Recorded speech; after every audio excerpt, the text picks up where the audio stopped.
Yo guys, what is up? Today I've got a video for you which actually includes me using my microphone, so you're going to get better audio for this, so you can actually hear me a lot better. Yes, so basically we're going to be talking about narcissism again, and this one's going to be a little bit more on the extreme end. Say like you have come out of a relationship with a narcissist, or maybe even a friendship or anything along those lines. What is next? Why did this happen? How did anything get to this point? You're probably wondering to yourself. Now, essentially what happens is the narcissist is bored. There's something that you need to understand, and that is that, say the narcissist has gone to a new job and they found a new supply. They don't need you anymore. You simply are getting in the way of their new supply. They probably met a new male friend, or potentially met a new male associate in their mind. And this is the thing that every man fears. The fear of that you're going to lose your partner to another man, or regardless, vice versa. But this isn't you losing your partner because you are a worthless piece of shit. This is because the other person is a nasty pile of crap, to say the very least. Now, essentially what I mean by new supply is, if your partner has recently started a new job, which is likely, or they've met someone out and about doing their casual hobbies, etc., they may have met someone new, which is now their new supply of emotional intensity. This person listens to everything that they yap about. This person takes in everything that they say and understands them. I say that in quotations because these people need people to understand them and not oppose them or question their ways. Essentially, these people are so narcissistic and so evil, they don't know what they want or what they are doing. They never went out with you because they loved you or wanted a romantic relationship, or the idea that they'll tell you they'll marry you, they'll have kids with you, and the best of all, forever and always. You always hear this one, and most people that say this bullshit probably won't end up staying together. And the reason I say this is because, well, one side means it and the other one doesn't. When I was looking for a partner, specifically as of late, I quite simply looked for someone who was interested in very similar hobbies to me, and someone who was going to actually want to settle down. I'm sick and tired of coming across very mediocre women that have absolutely nothing about them and will not support you. I'm not talking about mediocre women because they don't have shit tons of money, or like they're doing extremely well for themselves. They just have to have values that you associate with yourself, and you can get along well with them. But narcissists you can't get along with. The thing is, this new supply is allowing them to throw this negative energy constantly, and they're likely there going, oh, it's okay, everything's gonna be fine, rather than going, why did you say that? Why are you saying this to me? What are you doing? What is your intention behind this? Why are you not talking to me for days on end, weeks on end? What's wrong with you? Why are you associating the idea of friends with me when you're not interested in me? Why did you lie about who you was as a character, as a personality, etc., etc.? These people do not love. They haven't loved. And this is the problem. Now, most men will suffer with going through emotions for mostly the rest of their lives, but it is something we have to deal with, pick up and build on and get stronger with. Women go to therapy. Women do all these different things that have been proven really not to work for men. So what does work? Medication, friendships, a good social networking with everyone that you know. I mean, the support that I've had even lately from YouTube videos and from friends and family has been honestly quite overwhelming. And it's nice in a lot of regards that some people can actually see the truth opposed to bullshit that the narcissist will spew out. This is where things get tricky, because they, as I said in my last video, will send you an apology. Now, this apology is likely to get you to back away. You are an opposer. That most people who have mental health, me included, having ADHD and RDS and things like that, rejection, sensitive dysphoria, it is a part of ADHD. But these things essentially are oppositional to people who are narcissists. A narcissist can't handle the fact that you are oppositional to their behavior and emotions. Now, whether the emotions and the behavior is faked or genuine, you're still going to be oppositional in this sense. One problem I tend to have with at least the RDS side of things is I don't seem to deal with rejection very well. This is a well-known part of ADHD. When you feel rejected or neglected or anything like that, you can turn just just a little sideways with your clock speed, if that makes any sense. Essentially, if you are being abused or you are being emotionally scarred by a person, you are likely going to lash out with some emotional outburst. I'm guilty of this. I do this quite often. If someone pisses me off or says vile things to me, I am likely going to say F you, at least sly, nasty things back to you. That is just a part of me. That is my personality. If you end things on good terms with me, I will walk away and that will be the end. If you try to work with me, I will try to make it work because that is the guy that I am. Many people, I mean, I've even said myself, I don't know what people see in me, what they actually like about me. I don't know. I'm very confused by the idea of a woman even loving me because I've been through so much shit in relationships. But like they say, my height, my build, and my warmth that I bring to many people, and that is the fact that I'm very welcoming, I have open arms, and I quite literally will love you unconditionally. It doesn't mean I'm going to be 100% with you all the time because I have my own problems as a man, and it doesn't mean I'm going to be there for you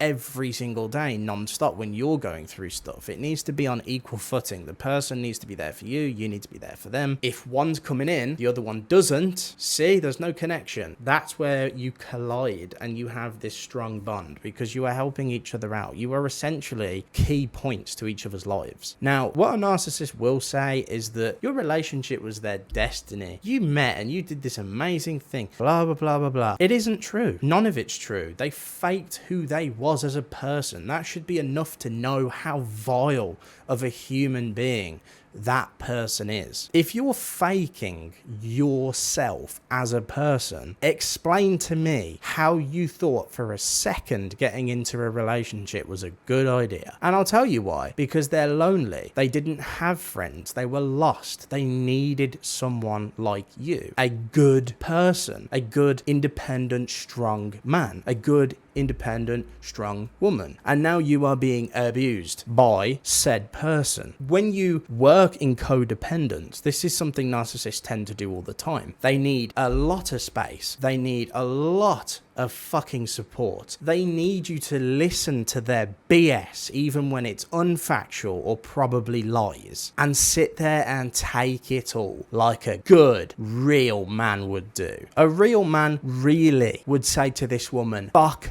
off, many months or years ago. That's what a real man would do. But most men, including myself, take up the feminine traits of coping and dealing with your bullshit. The same things that you say we need equality for. Answer that. Because the moment I do that, suddenly I'm a weak male. No, I'm a guy that likes to try and make things work. And narcissists tend to target good people. They always target people they believe are emotionally weak or mentally weak in some way or another. It wouldn't explain the fact that I went up nearly 10 milligrams worth of medication to cope with my previous relationship. It doesn't explain the fact that I went through large mood swings that my friends saw me in constantly because of what the narcissist was doing to me. They're not sorry. They're not apologetic. They couldn't give a fuck what they did to you. They're not sad the relationship's ended. What they're sad is about the fact that they have ruined their supply. You are nothing but a supplier to their emotional intensity and abusive traits. They are abusers. Narcissist men are more likely to lash out due to the testosterone increases, but this doesn't mean that women won't. There are plenty of narcissist women and men that will fight you. Their partner, their lover. I've actually seen a narcissist rage, an actual narcissist rage. I'm not the only one that witnessed it. Now, if your partner doesn't tell you that they have NPD, BPD, ODD, autism, ADHD, Burgess, let's go across all the different mental healths, which for some reason people like to paint a fucking board over. It's not a bingo sheet. It's not a fucking world of labels and bullshit. Society itself has caused a lot of this. And it's why it makes me laugh when I have people sat here telling me, oh, you're going to turn into Andrew Tate. I'm going to turn into Andrew Tate. I've been thinking about these things long before I was listening to Andrew Tate. He just validates at least half of my ideas that I already have. Oh, you agree with Andrew Tate totally? I don't agree with him totally, because a lot of the stuff he says that are bad are jokes, believe it or not. Could you believe that? You know, the same kind of jokes when you're sat in Discord or an Xbox party chat, or do you remember the Xbox 360 Modern Warfare 2 days? The shit people used to say to each other. Yeah, pretty horrendous things, right? But they're jokes. I'm sure none of you meant it. Do you see what I'm trying to say? Fuck Andrew Tate for a minute, right? Let's talk about other YouTubers that are now getting cancelled because of self-care for men. Literally just YouTubers that are going out there saying, work on your body, work on yourself as a man, how to pick up women. Oh, misogynistic, let's cancel him. You are the problem. You quite literally are the problem. Telling schools to undo the teachings of Andrew Tate will not do anything, because many men in the West already feel like this. They already feel neglected and bullshitted on. I've seen videos that are allowed online. Allowed still. They've not been taken down. Some of these being up for years, where they ask men and women, what are men good for? Nothing. What are women good for? Everything. Bullshit. Who the fuck do you think built the roads and all the fucking architecture and the structure in this fucking country? Because it wasn't women, believe it or not. Can you believe that? And if you go and find some facts of,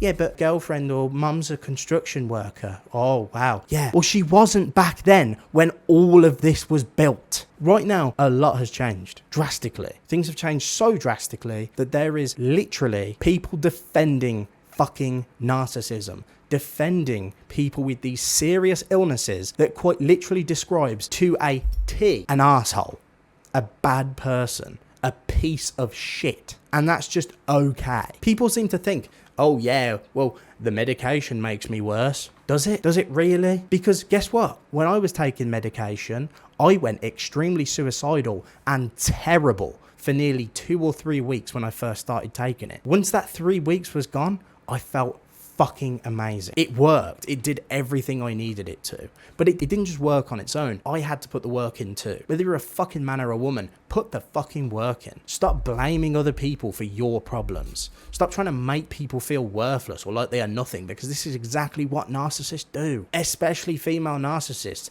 They know what men's egos are like. Every man has an ego of their own. They need meaning. They need self-worth. They need something. Women, as bang average as fuck, can go online right now, text a load of guys on Instagram, orbiters and moron cuckolds, and go get whoever they want. If you're a bang average guy with no potential or nothing potentially moving forward in the future, you are not going to get messaged by a woman. You are not going to get any fucking help. You are not going to get nothing. You as a man have to work on yourself and do these things. No one else will do it for you. But as a woman, you could be bang average as fuck and get any guy you want, essentially. And all this rubbish about, oh, well, it's okay if women have loads of sex, blah, blah, blah, blah. Why do you think a recent female YouTuber was going to get sued because someone on her podcast said her body count live, and she asked her, is it okay? And when she started getting abuse spewed at her for her body count, then suddenly she was going to sue her. Think about it like this for a minute. Men have to earn the woman. So if there's a man with a fairly high body count, you see, fair enough, he's done a good job. If a woman is going out there fucking loads of dudes, she's probably fucking people that she quite literally isn't a good man, probably isn't a nice person. She's just going around and fucking, and she thinks that's normal. She thinks that's okay. No, men don't just go fucking around. Even a bang average woman these days quite literally has more ego than most of the prettiest women I've seen in the world. And they genuinely believe they are worth like millions of dollars. You're not. You're not worth anything. You're as worth as much as what you put in. What values do you have? How are you going to be able to provide and protect and put your life on the line for my children as a mother? How are you going to be able to support marriage? Would you be okay if I put a prenup in the marriage? Would you be okay if, like... Do you see what I'm trying to say? How are you going to be around the house? How are you going to be when I'm at work all day? I come back. Is the house going to be in a shit state? Is my child going to be unfed, not had his nappy changed, etc, etc, etc? You tell me. Is it normal? No, it fucking isn't. As some of them believe they are on top of the world. I've been told stuff like emotions are weak, medication is weak, being in a partnership is weak. In what sense? In what sense does it make you weak? You build each other up to a stronger person in a partnership. Granted, it works out. And it's always the same BS. I've never had a single partner complain about the sex that I had with them. Not one. This specific one decided she had a problem with everything to do with what we were doing sexually. It just makes you laugh because you sit there and you think, well, no one else has ever complained. In fact, most people still say that I'm great. If your partner is unsatisfied in sex, why didn't they tell you? Why didn't they come over to you and say to you at that specific point, I really don't like this, can we try something else? Or this is my favourite position, or I wish you could do this after we fucked so I can finish, or whatever. Can we do more foreplay? Most of these bitches don't have the balls to say anything, and apparently that's all on you. If this is about equality, where the fuck are you in the conversation? It ain't our duty, apparently. Apparently you know everything and you're better than men. If that's fucking true, then why don't you start talking, communicating? Most of these people are fucking terrible people, and they genuinely believe they deserve the world. I'm not gonna do anything or some bullshit until the world is in my hands. The world is never going to be in your fucking hands, narcissist. All these little cuck orbiters that you're getting, most people enjoy it. Narcissistic women really do enjoy males that aren't manly in any sense of the word, and will do everything for them, will cook and clean for them, will change the fucking nappies, will go to work and come back and give her all his money, or any of these other things, and you think that's just okay and normal. I mean, fuck it. If there's some low cuckold bitch that's willing to do that while you're fucking someone else, fuck the fantasies, fuck the fetishes, fuck all that shit. It's a problem, is it not? They want everyone out there to believe that it's your fault. They want publicly on their shitty little profile to tell everyone that you was the problem, that you broke their heart, that you did this, that you did that. Yet these mofos be sitting there making alt accounts, looking at your shit and then pretending as if they don't know. Oh, I've never had that account or whatever. They lie. They lie through their fucking teeth. And then they threaten. Like, who the fuck threatens their partner who's done nothing wrong to them? I'll just happily say it. I don't care. I've said some pretty vile things in the past to some of my exes because of the things that they've done to me. I have. But even when I went to counselling, a lot of people, including the fucking counsellor, said to me that yes, in the heat of the moment, I might have said the wrong words, but actually I was in the right. Yes, I could have worded it differently. Yes, I shouldn't have said the things that I said, but was I in the wrong? No. It was the reaction that they provoked out of me. Those counselling sessions only lasted 2 or 3 sessions. I didn't need to go to any more. There wasn't anything else I needed to do. I was told the fact that yes, okay, what I said was wrong, but what I did wasn't wrong, if that makes sense. And the other person wouldn't own up to the fact that they was in the wrong. And that's the problem. So, like, I mean, for a majority of things, most of my exes, even ones that have been somewhat arseholes, if there's been any issue, we'd apologise. Now, one thing you'll know about narcissists is, and none of my ex-girlfriends have ever done this to me, if we ever had a debate or an argument or we was on bad terms, we would make up, make sure everything was fine and go to bed on it. Just like any normal person would. But one specific fucking narcissist would just go to bed and leave me staying up all night on my own, wondering what the fuck is going on. They will leave you on cliffhangers, essentially, make you feel like shit, make you feel worthless. These people don't deserve an ounce of your time. Let me reassure you that you can tell someone is a narcissist because when they just come straight out of a relationship, they start posting non-stop. Now, I'm not talking about general videos that will actually help anyone, or actually making funny clips, or going out and enjoying their life, or pretending to, which is what they love to do. They're sad and lonely and post shit about you non-stop. Now, what's funny is these narcissists will be open to a very rude awakening when they realize that this new supply of someone that just does everything they want. When these people realize that they were in the wrong and it wasn't you, especially their friends and family, it will be funny because you get to kind of watch them fall back and slip into their nasty little lonely depressive life. You can try to talk to them and tell them, stop posting shit about me. You can tell them, why are you doing this? Oh no, they'll threaten you. They'll threaten you. I can assure you that one. But trust me, they will have a rude awakening when they realize that everyone can see through them because they do not change. And so, fucking hell, what a video. All my friends know I'm a very compassionate person. I love everyone that I surround myself with. I love my friends and family unconditionally. I always will, always have. But unfortunately for you, the world doesn't stop. When someone leaves your life, specifically a narcissist, they're gone. You don't need to worry anymore. It's the end. They've probably done enough to you in your relationship that you've sat and cried multiple days or months on end. And when you come out of that relationship, have you ever felt like weight on your shoulders just drop off? And suddenly it's like, holy shit, I'm back to being myself again. That is the most empowering thing ever. And don't get it twisted, guys. If you get into a relationship and you maybe think someone is a narcissist or has problems, you screenshot everything that they say, everything that they do. You ensure that you catch them out. So if they ever do decide to threaten you or put you out publicly, you have all the evidence against them. Emotional abuse, lying. Currently right now, I am in, I've kind of gone through every stage of grief there is.